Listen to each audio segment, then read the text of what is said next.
Apa yang susah sangat nak guna bahasa elok? Penganjuran ASEAN Summit ni, kemudian kita akan terima kehadiran pemimpin, termasuk dari Amerika Syarikat, China. Itu dah sah. China, Premier Li Qiang, Amerika Syarikat, Presiden Trump. Kalau di luar orang debate, kenapa panggil Trump? Bukankah Trump sokong Israel? Bukankah Israel sedang ranapkan bumi Gaza? Tengok dulu dari sisi perspektif Qur'aniyah. Ada tak gesaan atau perintah untuk engage dengan pemimpin yang sifatnya itu orang tak sukalah, ya? Ada. Siapa pemimpin yang paling kejam satu ketika dalam sejarah manusia? Contoh banyak.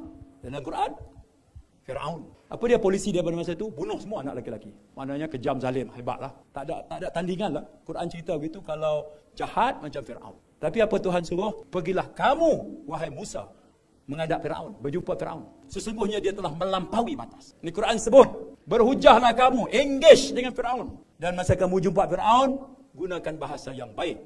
Begitu Pak Hamka, masa dia kupas ayat ini dalam tafsir Al-Azhar dia. Masa itu ramai juga golongan agamawan di Indonesia kritik keras terhadap Presiden Indonesia. Masa kasar lah. Pak Hamka ulahlah ayat ni. Dia kata gunalah bahasa yang baik sebab Presiden kita tidaklah sejahat Firaun. Dan kamu yang nak betulkan itu pun tidaklah sebaik Nabi Musa.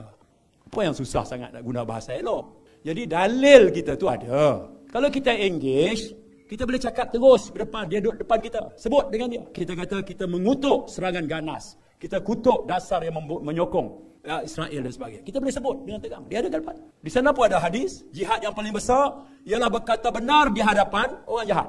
Tiba-tiba engage pemerintah yang jahat. Dikatakan sebagai kita bersahabat dengan syaitan. Tak kenal lah. Jadi tajuknya kepengurusan ASEAN. Ramai pemimpin dunia datang. Tapi yang menjadi polemik kerana datang seorang yang namanya Trump. Tak ada siapa pun setuju dengan Trump. Tak ada siapa setuju dengan dia bab ini. Jadi hadir dia dalam konteks politik antarabangsa. Perdana Menteri mewakili bukan Perdana Menteri Malaysia. Dia mewakili pengurusi ASEAN.